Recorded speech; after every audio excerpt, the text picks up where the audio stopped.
And welcome back to Monday Evening Quarterback. Christian Simpson here. Thank you so much for tuning in. I hope you guys enjoyed the first half of the show. I was able to kind of catch up, talk about everything that's happened since the last time I've been on. It's Monday, February 2nd, 2026. Happy Super Bowl week once again. Happy February. I hope the first month of 2026 was great to you.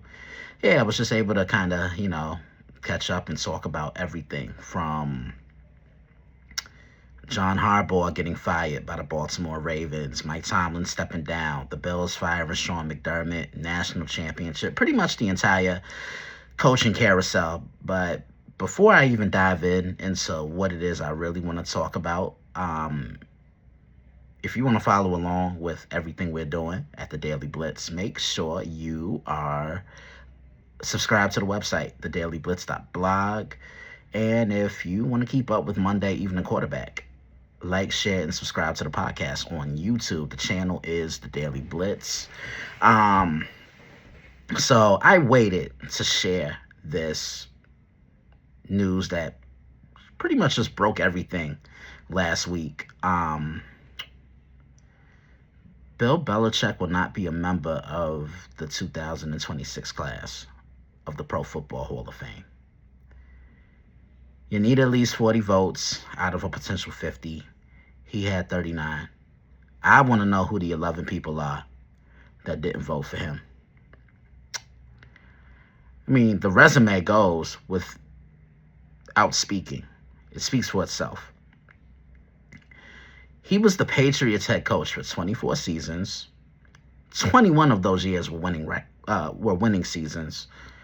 The 17 division titles, the 9 AFC conference championships. So that's 9 appearances in the Super Bowl. He won 6 of them.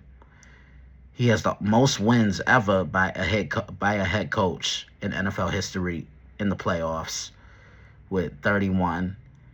I believe he's third all time on the wins list with 302. Something has to give, because if that resume doesn't squeak out and scream first ballot Hall of Famer, then I'm not really sure what will. I'll say this: the Pro Football Hall of Fame really took a hit last week, because I've seen this happen to other guys as well. Just a few seasons ago, and I know he just made it last year. Antonio Gates. Now, this is a man that never played a lick or a down of college football, so he made history in that aspect of not playing college football, because he was a basketball player at Kent State and became the first guy not to play college football to make the Pro Football Hall of Fame. But there's more. Antonio Gates has 116 touchdowns, which is the most for a tight end. Should have been in on the first ballot. DeMarcus Ware was another one. He eventually got in on the second ballot. He should have been in on the first ballot. I believe he's like 7th or 8th all time on the sacks list, and he's probably the best pass rusher of his time. Before J.J. Watt, before Von Miller, before T.J. Watt, there was DeMarcus Ware, right? And then, you can make a case for Michael Strahan being a first ballot Hall of Famer. I mean, he did hold a single season sack record for 25 years. I don't care how he got the sack. He recorded it, plain and simple. And he got in on the second ballot. But it makes you think with Coach Belichick, are they holding Spygate and Deflategate against him? Because if they are, that's an interesting thing to think about. But the thing I liked about, Coach was the simple fact how he gave the underdog player a role. And, he saw the best in anyone he brought to the football team. I mean, I don't think we know who Julian Edelman is without Bill Belichick. Rob Gronkowski took a chance on him. Ben Jarvis, Green Ellis, Lawrence Maroney, um, sign Rodney Harrison from the then San Diego Chargers to the New England Patriots. He wins 2 Super Bowls after releasing Lawyer Malloy, who was really a fan favorite in Foxborough, amongst Patriot fans. You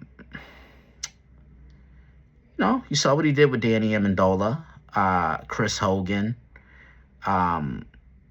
Even what he did with Randy Moss. And I mentioned all of this in, the article I wrote last week called Hall of Shame. And you guys really showed out and showed me love for that. So thank you so much. And the obvious one, a quarterback he drafted in the 6th round with the 199th overall pick. First name is Tom, last name Brady. Then the rest is history. Just extremely disappointing. He should be in. And as many of you know, the Hall of Fame is like one of my favorite parts of the entire week leading up to the Super Bowl. The class is going to be announced this Thursday at the NFL Honors, as it always is. But yeah, it just really took a hit. Like it really did. He's going to get in, but it should have been this year. There's no other way to really go further except without saying that he is the greatest head coach that I've ever seen in the history of the National Football League. That goes without saying. I just had to get all of that off my chest. Now, let's look at the Super Bowl. It's Super Bowl 60. So this is how this is going to work. I'm going to give a little preview now. Not going to say too much. My written preview will take place on Friday. I reveal my winner of the game on Sunday, a little bit before kickoff. So a lot of you know I do go mute around this time, and because I want you to be surprised. Because if I tell you who's winning the game now, you're going to expect something. But just looking at the game now, I remember Super Bowl 49 all those years ago in 2015. Seattle won the NFC in back-to-back years. This was the Patriots' first Super Bowl since the 2011-12 season when they lost to the Giants the second time. This was young Russell Wilson. Marshawn Lynch was still in the league, and this was the Legion of Boom, Seattle Seahawks. This Seattle team now somewhat reminds me of that because they got back to running the ball with Kenneth Walker III. I know Zach Charbonnet is out, and, I think he'd be an even better. They'd be an even, stronger rushing attack if he were in the fold. But, K-Dub he can handle it. I just think this Seattle group, the difference between that team then and this team now is this Seattle group has a better group of pass catchers. And, Sam Darnold has 3 of them at his disposal. And Jackson Smith and Jigba, who's one of the favorites to win Offensive Player of the Year. Cooper Kupp, who's become a savvy veteran. Like what Devontae Adams is for the Rams, that's what Cooper Kupp has become for the Seattle Seahawks. And a guy they acquired in season, Rashid Shaheed. Jake Bobo at tight end. But what really stands out to me about this Seattle team, it's been 2 things. One, Sam Darnold, and how could you not be happy for this guy? He was the 3rd overall pick, selected by the New York Jets. He struggled immensely. Then he got out of Dodge because some people just can't handle New York. And now look at him. Had a great year last year with the Minnesota Vikings. Pretty much picked up where he left off and did a little bit more this time around with Seattle. And sometimes it just takes a coach to believe in you. And he's had 2, in Kevin O'Connell and Mike McDonald. So, yeah, Sam Darnold to me is the straw that stirs the drink for this Seattle offense. And This Seahawks defense, next to the Houston Texans, they've been one of the two best defenses in the league. I mean, they get after you with four. They don't blitz. The linebackers cover ground. Everybody in the secondary knows their job, and they're able to be physical. They hit you as soon as you have the ball. You're down. They don't let you get yards after the catch. They bottle up the run. They clog lanes, and they just all like roam around freely to the football. And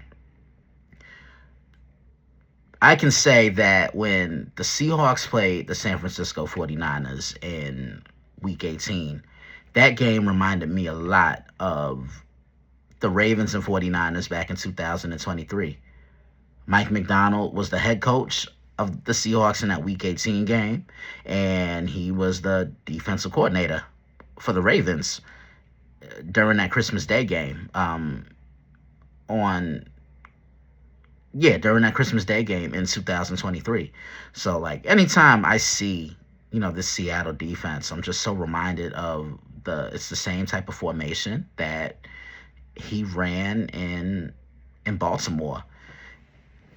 And I will say that was the best I had ever seen Sam Darnold look on a field in the NFC Championship game. He really went throw for throw with more than likely the winner of the MVP in Matthew Stafford.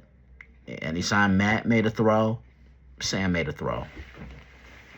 Then, the New England Patriots, I knew they would be an improved team, but I didn't expect them to be 14-3 good. Mike Vrabel has really come in and changed the trajectory of this entire offense.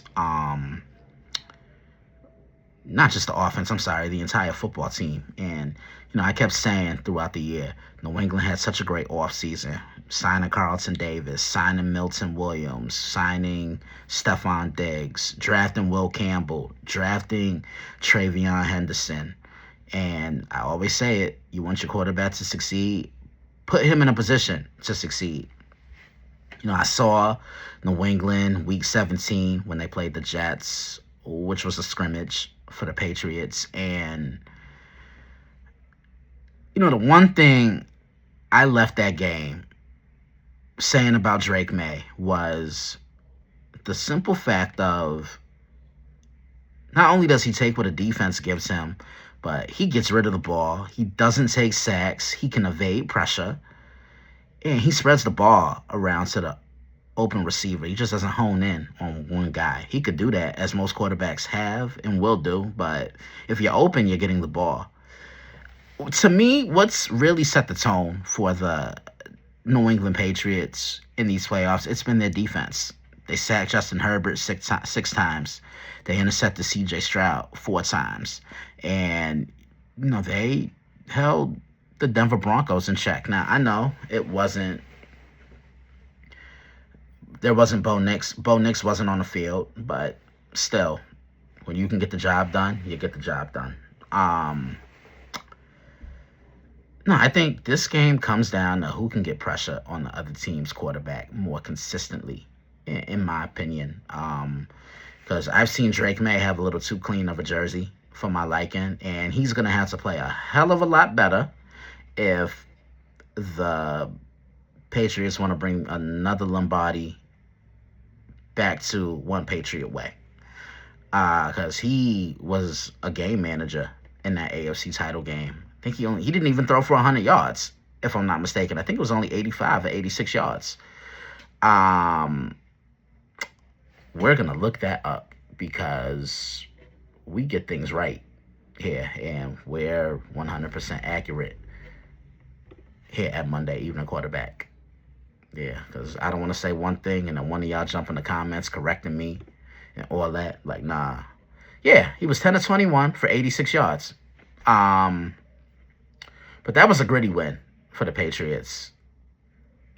And Drake actually scored the only touchdown for New England. He ran it in himself.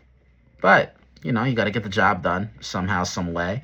And this team's just really taking after Mike Vrabel. I think for Seattle, can they establish the run? Because New England's been pretty strong against the run. And,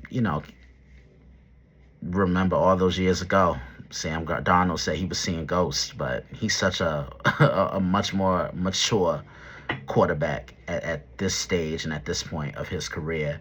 So a quarterback's going to win his first championship to cap off this season. Yeah, I can't believe after Sunday the season is over. Yeah, just a lot that happened this year, and yeah, like, it's definitely a great season. Just put it that way. Um, I didn't get any questions. Nobody left me any. So with that, I'm just gonna end the show. To follow along with me, log on to the site, which is the dailyblitz.blog. I do have a couple of things scheduled to be published on the site. I always give my predictions of who will win what award for NFL honors. So look out for that on Thursday before the honors show. Friday, I will be releasing my written part of the Super Bowl preview. Sunday, be doing a Q&A all day long, so look for that post on social media. So I'll be answering questions, and then I will be revealing who I have winning Super Bowl 60. And I want to know who you have winning Super Bowl 60. Leave it in the comments of this episode of Monday Evening Quarterback. I will be on a Prime tomorrow night. I should be with David On Point, TJ Hopkins, Israel Rivera, and Matt James on Prime Sports World. Wednesdays, you can catch me on a betting window with Ronnie Kump, John Danzo, and Ryan Shaw. During the season, Fridays, you can catch me on College Football Showdown with Israel Rivera and Matt James. And then Monday Evening Quarterback, of course.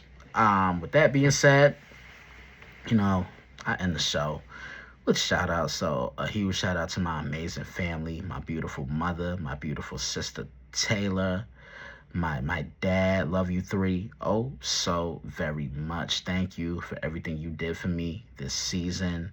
My son, better known as my dog, Siebes. My other siblings, Sean, Janice, Tanisha, Daphne, my little adopted nephew, Aiden, some other people I'm extremely close with, Robert Butler, Jason Tyree, Kimmel Fryer, Candace Carter, Mike Griffin, Rob Carter, Corey Harris, Deshaun Elliott, Velo, Josh, his wife, Diana, and their three beautiful daughters, Tiffany, Natalie, and Madison. I hope you guys are doing well.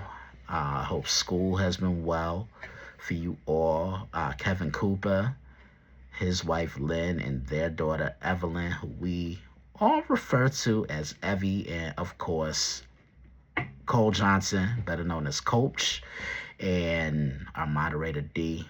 About to go talk a little football with them. And just to anyone who I've contributed for in the past and who I contribute for now, and anyone who supported this movement, thank you so very much for everything you do. I am nothing without you. With that being said, this has been another episode of Monday Evening Quarterback. I will be back to wrap things up next week. I hope you enjoyed this episode just as much as I have fun recording this episode. This is Christian Simpson. I am signing off. Keep up with me all throughout the week. Be doing a couple of things on social media leading up to the Super Bowl. Enjoy the game, and again, leave your predictions in the comments. I want to know who you have winning Super Bowl 60 between the Seattle Seahawks and the New England Patriots. But I am gone. Have a great rest of your Monday night, and have a great rest of the week. Achieve those goals. Go for it. Shoot your shot. You miss 100% of the shots you don't take. I'll see you guys next week, God willing.